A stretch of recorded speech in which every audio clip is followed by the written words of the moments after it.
Bem, hoje aqui iremos estudar a transformação linear, que é um ramo da álgebra linear. Bem, a definição de transformação linear nos mostra que uma transformação linear é uma aplicação que leva vetores de um espaço vetorial para outro. Aqui, bem, transformação linear, seja A e B espaços vetoriais. Uma transformação linear denominada de T, que vai de A a B, é uma aplicação que satisfaz as seguintes condições. São três condições que tem que satisfazer para que seja uma transformação linear. A primeira condição é denominada de vetor nulo. O que essa condição nos mostra? Nos mostra que o vetor nulo, isto é, a imagem do vetor nulo de A é o vetor nulo de B, sendo que a imagem do vetor nulo do domínio é transformada no vetor nulo do contradomínio. A segunda condição é a condição da soma, que nos diz que a imagem da soma de dois vetores é igual à soma das imagens desses vetores. Essa aqui é a demonstração algébrica dessa segunda condição, de que T é a soma de U mais V, sendo que U mais V são vetores quaisquer. A terceira condição nos mostra que a imagem da multiplicação de um vetor por um escalar é igual ao produto desse escalar pela imagem do vetor, sendo que a demonstração algébrica dessa condição é denominada dessa seguinte forma: T que multiplica alfa vezes U, que é igual a alfa vezes T que multiplica U, sendo que alfa é pertencente aos reais. Para não ficar de forma abstrata, iremos aqui representar um exemplo. Esse exemplo vai a transformação de de R2 para R3, como podemos observar aqui. É definida por T que multiplica x, y, que vai ser transformada em um R3 obedecendo a seguinte lei: 3x menos 2y, x menos y. É uma transformação linear. Isso aqui é uma transformação linear. Para isso, temos que observar as condições denominadas que foi denominada anteriormente. Que a primeira condição nos mostra aqui: seja U e V. Esse U e V foi exposto de forma arbitrária, que quando aparecer x, x1, y1 é recorrente ao U, e V é denominada por x2 e y2. Esses vetores estão no R2. Então fica, aqui iremos somar os dois vetores, U mais V, que fica T, x1 mais x2, somando coordenadas a coordenadas de formas iguais. x1 mais x2, y1 mais y2. Com isso, iremos colocar na lei que foi nos dada, de 3x menos 2y, x menos y, que fica 3 que multiplica x1 mais x2, que é menos 2 que multiplica y1 mais y2, e x menos 1, x1 mais x2, menos y1 mais y2. Onde podemos observar que x1 mais x2 corresponde a x e y1 mais y2 corresponde a y.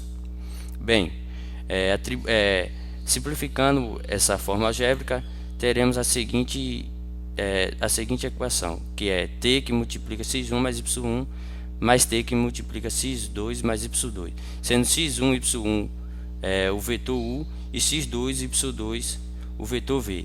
Isso corresponde a TU mais TV, que foi o que nos deu a primeira condição da soma. Então podemos observar que essa lei satisfaz a primeira condição. Agora iremos observar a segunda condição. Que condição é essa? A condição da multiplicação. Temos que nos ater que alfa pertence aos reais. Bem, a lei nos dada é 3x menos 2y, x menos y, que nos fica da seguinte forma. Dessa forma aqui só iremos utilizar o vetor U, que foi que eu relatei, que é o x1 e y1. Pode ser qualquer número aqui, mas nesse exemplo me ative ao vetor U. x1, y1, que ficou T que multiplica alfa, e esse alfa que multiplica x1 e y1. Dessa forma eu vou colocar na lei, que é a lei que foi nos dada, que fica 3 que multiplica alfa x1 menos 2 que multiplica alfa y1, vírgula alfa x1 menos alfa y1. Podemos observar que, colocando o alfa em evidência, é notório que esse alfa aqui ficou correspondente a alfa TU, que foi o que a condição 2 nos deu. Por isso, com isso observamos que essa lei satisfaz a condição, sendo assim uma transformação linear.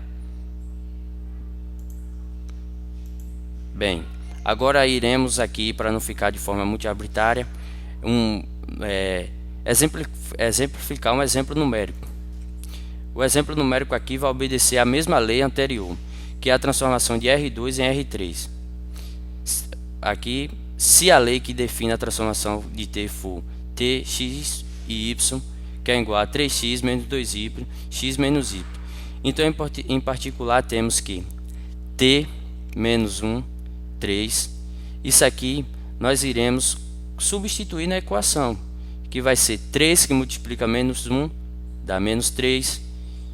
Menos 2 que multiplica 3, dá menos 6. E aqui x, que é menos 1, e y, que é 3, vai ficar menos 1, menos 3, que é igual a menos 4. Com isso, iremos fazer para todos esses outros exemplos. Resumindo, R2 e R3 ficou o domínio e a transformada que nos deu um contradomínio, um vetor em R3. Ok? Iremos agora dar uma olhada na questão do Scilab, um software matemático. Bem, pessoal, agora estamos aqui no Scilab. Aqui o nosso script nos mostra que, sabendo que uma transformação de T, que vai de V a W, é uma transformação linear se para quaisquer U e V pertencente a V, e A é alfa pertencente a K, sendo esse K denominado de números reais. Valem as relações. Aqui foi as duas condições que a gente demonstrou anteriormente. Com isso, iremos aqui definir as variáveis.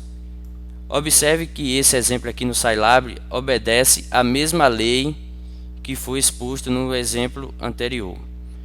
Definindo a variável x igual a 5, y igual a 2 e A é igual a 4, sendo que A é alfa.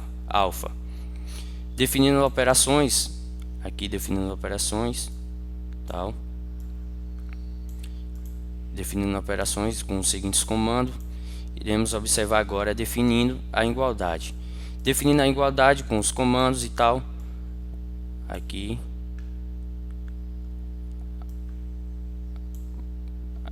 caso eu fiz a seguinte integração. O primeiro caso se for confirmado e o primeiro caso se não for confirmado. Esses comandos irão nos dar a seguinte hipótese. Bem, colocando o programa para rodar, aqui eu vou verificar se é uma base de transformação linear ou não é uma base de transformação linear, que foi a lei que foi nos dadas para fazer esse programa. Colocando esse programa para rodar, aqui nos mostra que o primeiro caso foi confirmado e com isso eles nos deu o valor que foi dos dois vetores que eu denominei, não denominei mais de x1 e y1, e sim dei valores a esses vetores, de valores numéricos, como vocês podem observar aqui. Colocando o programa para rodar, o programa me falou que logo é uma base de transformação linear. Bem, eu irei fechar agora o vídeo, mas queria deixar aqui algumas referências para você estar estudando esse ramo da matemática tão gratificante que é a álgebra linear. Aqui vocês podem estar baixando aqui no site da CEDERJ, que é um site das universidades do Rio de Janeiro, e aqui tem alguns livros que estão dentro desse site também que vocês podem estar observando. Obrigado a todos.